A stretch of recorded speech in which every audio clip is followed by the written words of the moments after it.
Vamos ficar de pé? Em nome de Jesus. Salmo 127, a partir do verso 3. Amém? Salmo 127, a partir do verso 3. Os filhos são herança do Senhor, uma recompensa que Ele dá. Como flechas nas mãos do guerreiro são os filhos nascidos na juventude. Como é feliz o homem que tem a sua aljava cheia deles, não será humilhado quando enfrentar seus inimigos no tribunal. Amém? Você crê que isso é uma promessa, querido? Você crê que a Bíblia, por diversas vezes, ela acaba sendo patriarcal? Mas quando a Bíblia fala do homem, a Bíblia fala da família, do casal, da esposa, da mãe. E a Bíblia diz que aquele que tem filhos, ou a mãe que tem muitos filhos, jamais será envergonhada. Antes de você sentar, eu quero que você declare isso em nome de Jesus. Jamais será envergonhada. Os nossos filhos não foram estabelecidos, criados, formados, dados para nós como herança de Deus para ser vergonha, mas para ser orgulho, amém? Você pode sentar em nome de Jesus. Eu prometo que serei bem breve.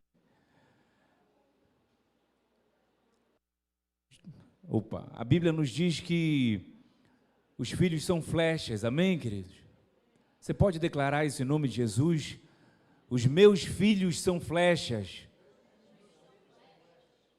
Mas eu quero que você, para o teu filho, querido, em nome de Jesus, pode declarar de verdade, que eu quero que ele saiba disso, eu quero que, em nome de Jesus, né, tudo aquilo que luta contra o seu filho, ouça também essa declaração. Você pode declarar isso? Os meus filhos são flechas. Amém, queridos. A Bíblia diz que feliz é do homem, ou feliz da mulher que enche a sua aljava com muitos filhos. A Bíblia diz que jamais serão envergonhados. Isso aqui é uma promessa de Deus para as nossas vidas. Os filhos que você teve, os filhos que você tem, os nossos filhos, eles não foram estabelecidos por Deus para nos fazer vergonha, muito ao contrário. Eles foram estabelecidos por Deus para serem orgulho, para serem segurança, para nos causar orgulho por onde quer que andemos. Era disso que o salmista estava falando. Os teus filhos vão te causar orgulho, não vergonha. Você não será envergonhado onde quer que andar. Hoje em dia, na atual situação, já não se tem muitos filhos. É muito comum hoje o filho ter no máximo, o casal ter no máximo 2 filhos. Mas naquela época, na época dos salmistas, era comum se ter muitos filhos. Agora você percebe que uma aljava cheia, ela tem lá os seus valores. Você imagina que uma mãe e um pai que tem muitos filhos, ele tem muitas possibilidades de ser amparado de todas as formas. Você imagina que a mãe que só tem um filho, se por acaso acontecer algo a esse filho, a sua aljava vai ficar vazia. Talvez na velhice fique desamparado. Você entende que quanto mais filhos na aljava, mais netos correndo pela casa, mais alegria trazendo para os avós. Era disso que o salmista estava falando. Era desse orgulho, de falar dos filhos com orgulho. E é disso que eu quero falar um pouco. Das mães que têm que falar dos seus filhos com orgulho. Não permita em nome de Jesus que ninguém venha falar que o seu filho é aquilo que Deus não falou a respeito dele. O seu filho é tudo aquilo que o Senhor falou a respeito dele. E se o Senhor falou que o teu filho é para te trazer orgulho e não vergonha, você tem que tomar posse disso em nome de Jesus. Por mais que as circunstâncias digam ao contrário, você tem que dizer em nome de Jesus. Chega lá e ora por ele e diz: a palavra de Deus diz que você é para me trazer orgulho e não vergonha. E assim a palavra de Deus vai começar a sendo cumprida na tua vida. Deixa eu te falar rapidamente de uma família que tinha sua aljava um tanto quanto cheia. 5 flechinhas na aljava.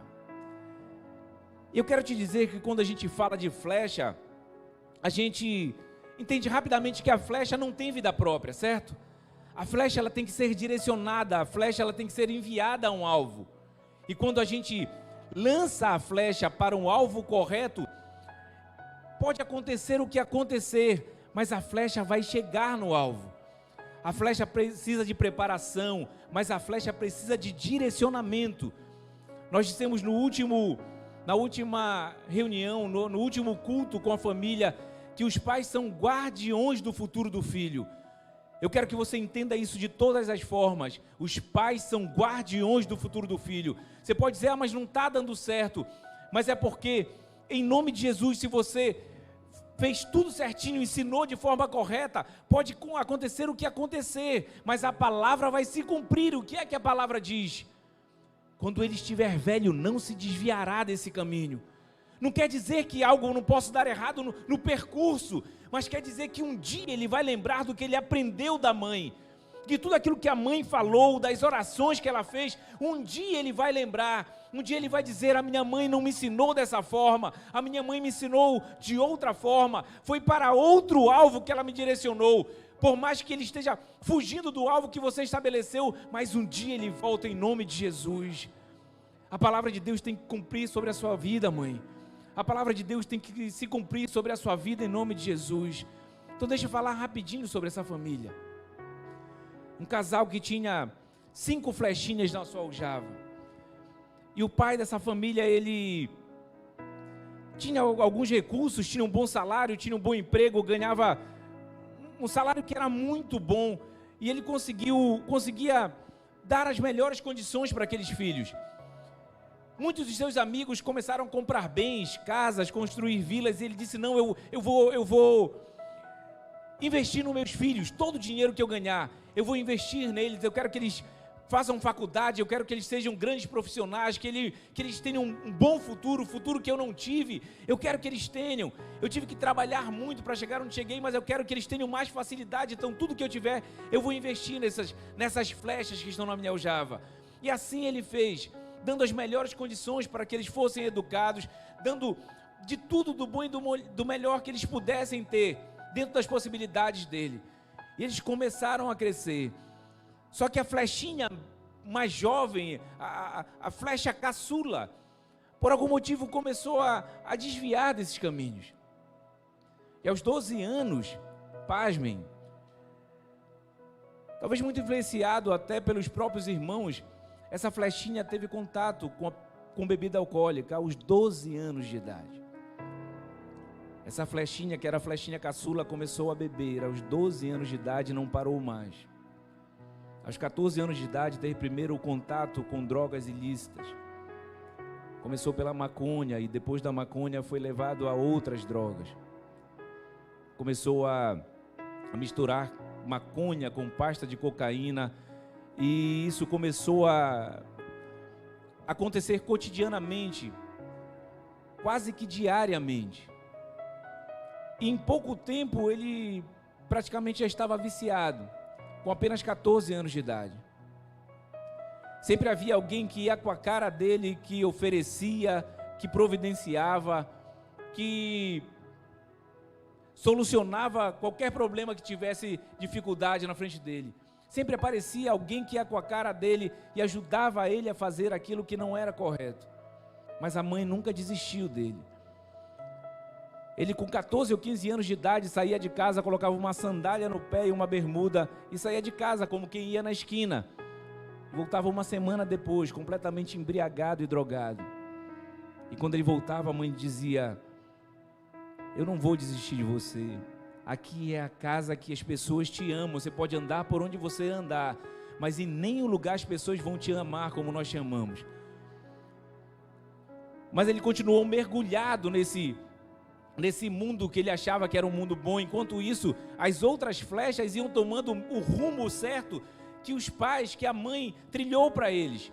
O pai viajava, passava 2 meses fora viajando, e a mãe que segurou a barra, que orientava, que aconselhava. E os outros filhos, as outras flechas, entrando na faculdade, dando orgulho para os seus pais. E quando os amigos vinham falar com o pai, com o chefe da família, diziam: e aí, cara, o que tu está fazendo com o dinheiro? Eu estou investindo nos meus filhos. Mas eu fiquei sabendo que a flechinha mais nova lá parece que não está dando muito certo. Não, mas os mais velhos os meus filhos mais velhos estão na faculdade, eles vão arranjar bom emprego. Mas eu fiquei sabendo que o mais novo parece que não está querendo prestar. E o chefe daquela família dizia: não, mas o moleque é inteligente, uma hora ele volta, uma hora ele vai dar certo.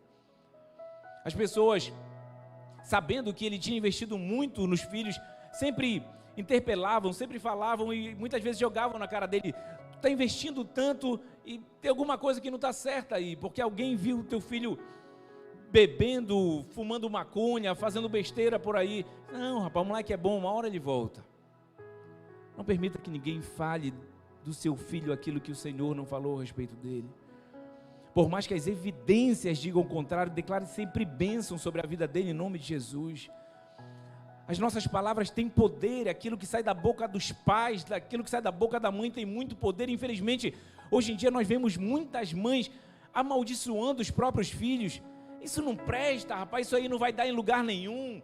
Muitas mães chamando as filhas de prostituta, chamando os filhos de vagabundo, palavras de maldição que saem da boca das mães. Mas cada palavra que sai da boca de um pai, de uma mãe, é a direção em que a flecha vai tomar. E qual é a direção que você quer que a sua flecha tome, querido? Então declare sempre coisas boas, porque quanto mais coisas boas você vai declarando, melhor o lugar que vai se direcionando essa flecha.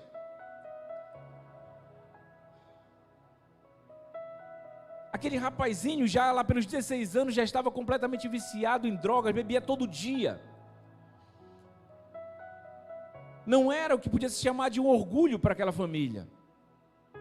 Aos 18 anos, melhor dizendo, aos 14, 15, ele já tinha acesso direto à Vila da Barca e ele conseguia droga facilmente.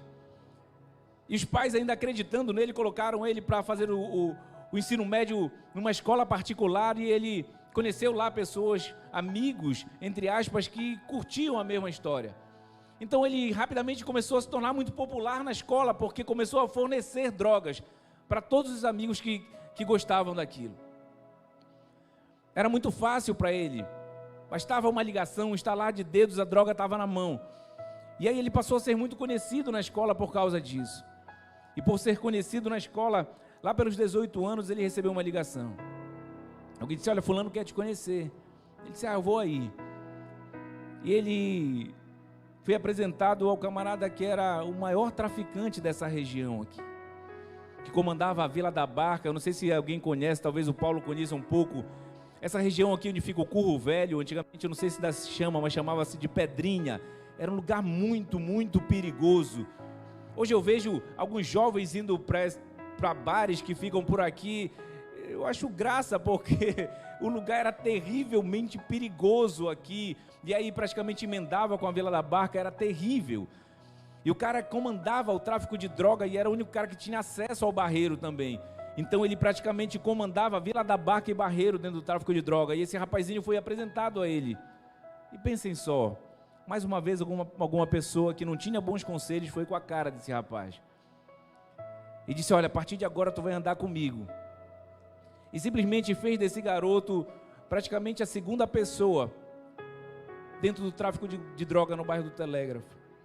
Esse menino aos 18 anos colocava uma mochila na costa e andava do Barreiro até a Vila da Barca com 2 quilos de cocaína, algumas gramas 2 quilos de maconha, algumas gramas de cocaína, como se nada fosse acontecer com ele.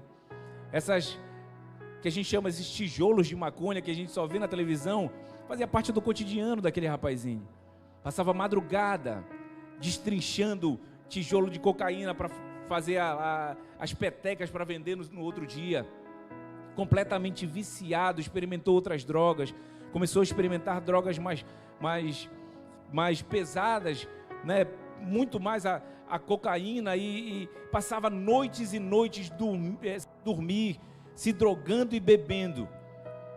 Eu não sei se você sabe, querido, mas não existe coisa pior do que a droga aliada à bebida.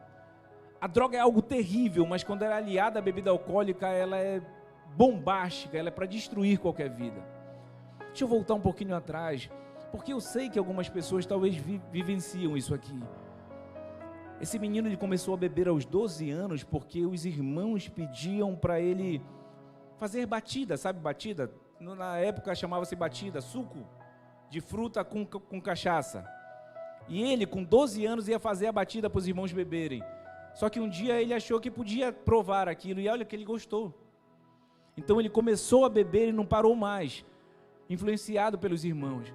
Muitas vezes os pais acham a coisa mais comum do mundo dizer: meu filho, vai lá na geladeira, pega uma latinha de cerveja, como se fosse a coisa mais normal do mundo. Não é, querido. Você está botando algo muito perigoso na mão do teu filho. Muitas vezes os nossos filhos vão para a casa de tios, de parentes, e passam por situações como essa, e a gente passa despercebido, parece que é normal. Ah, vai ali na taberna, compra uma cerveja para o teu tio. Isso não é normal, querido. Nós estamos estabelecendo um caminho do vício para nossos filhos sem perceber. Esse menino se afundou no mundo das drogas e começou a fazer coisas terríveis, assalto à mão armada e coisas terríveis desse tipo. Até que um dia esse camarada, que era o grande traficante, convidou ele para fazer um grande assalto, e pela primeira vez ele disse: não, eu não vou. E o camarada tentou insistir, ele disse: não, eu não vou, dessa vez eu não vou. E o camarada foi preso. Como ele era o único da gangue que não tinha ido, todo mundo achou que era ele que tinha entregado a situação. Então simplesmente aqueles caras que andavam com ele todos os dias, que se diziam amigos, começaram a tentar matá-lo. E realmente ameaçaram, não apenas ameaçaram, mas juraram ele de morte. Esse garoto foi morar no interior alguns meses, desesperado, achando que eles iam tocar fogo na casa da família. E realmente os caras queriam matá-lo. Para a sorte dele, a família conseguiu vender muitos bens, muitas coisas, carros, e conseguiu dar propina para algumas pessoas e soltaram o traficante. E o traficante testemunhou a favor dele para os outros bandidos, disse: não, com certeza não era ele, não, deixa ele em paz, deixa ele para lá. E esse menino, com quase 20 anos de idade, ele resolveu parar. E ele voltou para o lugar da onde ele nunca tinha sido expulso, e era o único lugar que era o lugar de refrigério, que era o colo da mãe. E a mãe dele, todas as vezes que ele saía, como eu falei, passava mas fora, a mãe dele sempre disse: esse é o lugar em que as pessoas te amam, nunca esqueça disso. Ele voltou e pediu ajuda ao pai, e disse: pai, eu quero abrir um negócio, eu quero fazer alguma coisa, e quero sair dessa vida. O pai disse: olha, pensa em qualquer coisa aí que eu vou te ajudar. Aí você pensa, um moleque de 20 anos, alcoólatra, viciado em drogas, a primeira coisa que ele pensa é em abrir um bar. É claro que isso não ia dar certo. Ele abriu um bar, e o bar no primeiro, segundo mês não dá muito certo, mas pelo tanto que ele gastava de dinheiro com drogas e bebia todos os dias, não tinha como, e não tinha organização financeira, porque era um moleque. E quando ele viu que a coisa não ia mais dar certo, ele disse: esse bar falir, eu vou tirar minha vida, porque eu não tenho mais o que fazer. Então ele, na Copa de 98, Brasil na final, ele disse: eu vou alugar aparelhagem, vou comprar muita cerveja, porque todos os jogos do Brasil, aquele bar enchia de gente. Ele disse: não, nós vamos arrebentar na final e vamos ganhar dinheiro, vamos pagar as contas e vai dar tudo certo. Brasil perde a Copa, não deu ninguém no bar, o prejuízo que já era grande se tornou ainda maior. Ele olhou, tinha alguns poucos reais no caixa do bar, e ele disse: eu vou embora para o interior, vou gastar esse pouco dinheiro, e quando acabar esse dinheiro eu tiro minha vida. Só que lá ele conheceu um camarada que foi com a cara dele e tentou aconselhá-lo e dizer: cara, tem alguém que tem muito mais para ti, Deus tem muito mais para ti. Volta para Belém, procura Jesus, procura uma igreja. E de tantos bons conselhos e os primeiros bons conselhos que ele tinha recebido de um amigo durante toda a vida, ele desistiu de tirar a própria vida, pelo menos naquele momento, e voltou para Belém. Mas você acha que ele foi procurar a igreja? Não voltou nem para a casa dos pais, voltou para a casa de um amigo lá na Cidade Nova e bebia todos os dias. Até que um dia ele recebeu um convite para ir para uma igreja. Passou a noite inteira bebendo, amanheceu bebendo, e depois disse: olha, eu vou parar de beber porque eu vou para a igreja hoje à noite. Eu acho até que ele foi para a igreja embriagado ainda. Nunca tinha entrado numa igreja evangélica, nunca.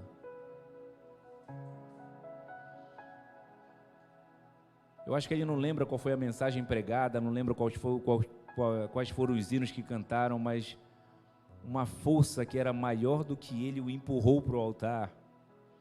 E a primeira vez que ele colocou o pé numa igreja evangélica, ele aceitou a Jesus como seu único e suficiente Salvador. Aquele menino que as pessoas usavam como chacota e diziam: os teus outros filhos estão bem, mas a gente está sabendo que o teu filho mais novo não presta, é bandido. A flecha fez uma curva e voltou para o alvo que tanto a mãe orava e direcionava. É o que eu digo em nome de Jesus, querido. Não desista do seu filho em nome de Jesus. Não amaldiçoe, não expulse, não desista. Mas não negligencie as evidências, pelo amor de Deus.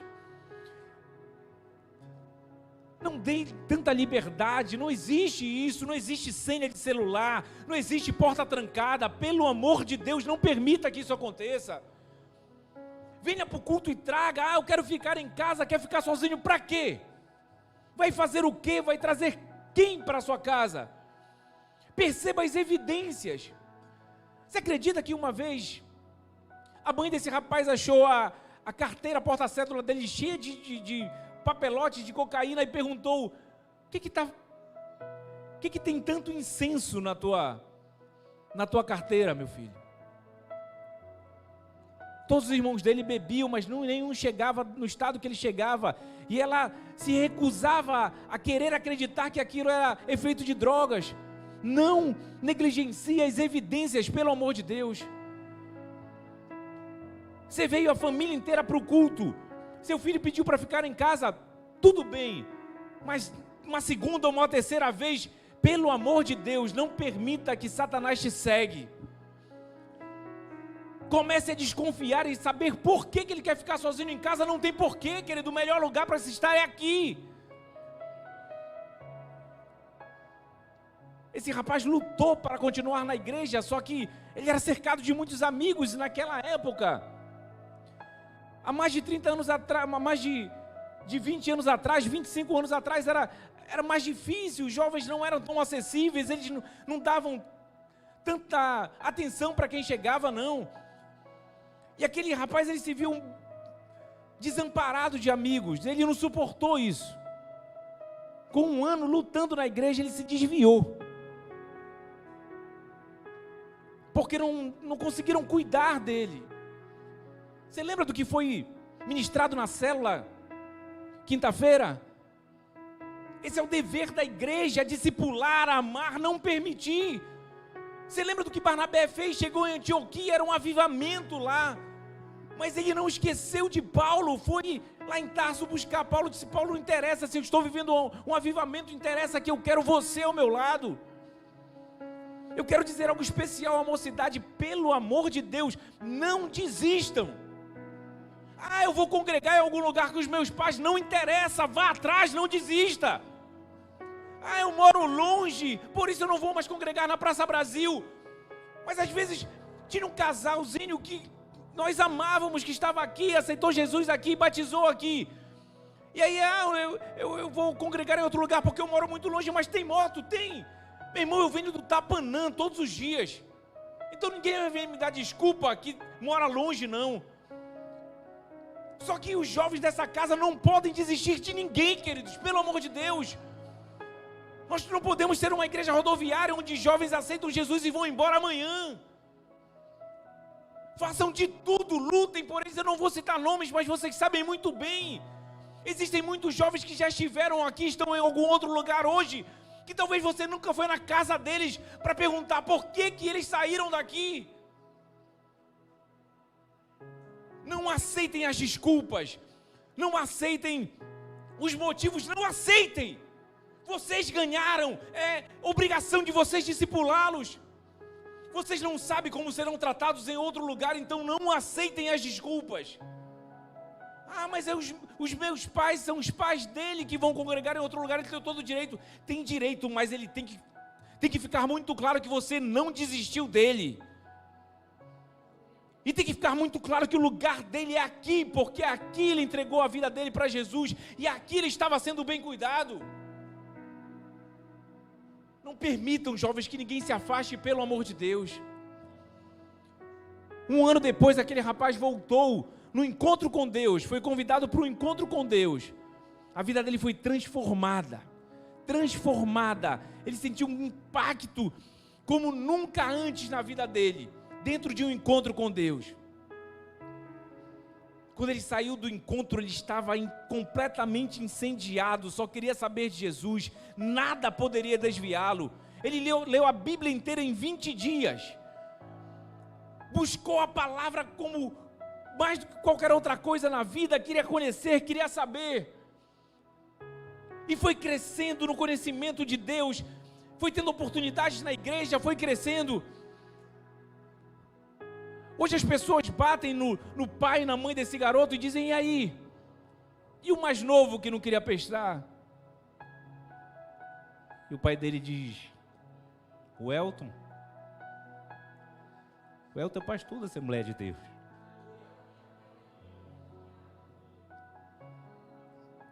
Não importa o que Satanás esteja planejando para os teus filhos, querido. Se você direcionar-o para o lugar certo, ele vai voltar em nome de Jesus.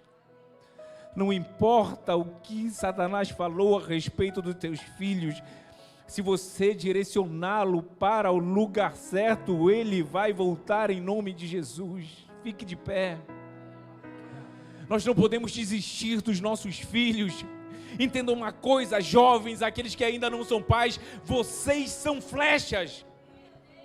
Vocês são flechas na mão do arqueiro, nada pode tirá-los do caminho do Senhor. Nós vamos lutar, nós não vamos desistir. Nós rogamos a Deus, pelo seu sangue que foi derramado na cruz do Calvário, que todos os filhos que estão afastados de pais e mães nesse lugar vão voltar em nome de Jesus. Eu fui resgatado no encontro com Deus. Em setembro nós vamos ter um encontro com Deus. Comece desde hoje a orar e jejuar pelo teu filho, querido. Você tem que colocá-lo num ambiente de impacto e o Senhor vai fazer a obra em nome de Jesus. Em nome de Jesus. Não desista. Não deixe de acreditar. Por mais que seja difícil. Houve luz que pudesse impedir o nascer do sol, esperança, e não há problema. Você pode declarar isso? As mãos de Jesus. Eu não sei o que você tem passado com seu filho. Eu não sei qual é o problema que está acontecendo na tua casa, mas não há noite que possa impedir o mover de Deus na tua casa, na tua família. O Senhor vai agir no teu lar. O Senhor não deixou de colher as tuas lágrimas, mãe. O Senhor não deixou de colher as tuas lágrimas, mãe. Ele vai voltar em nome de Jesus. Pra me dar a vida, esse rio que emana lá da cruz.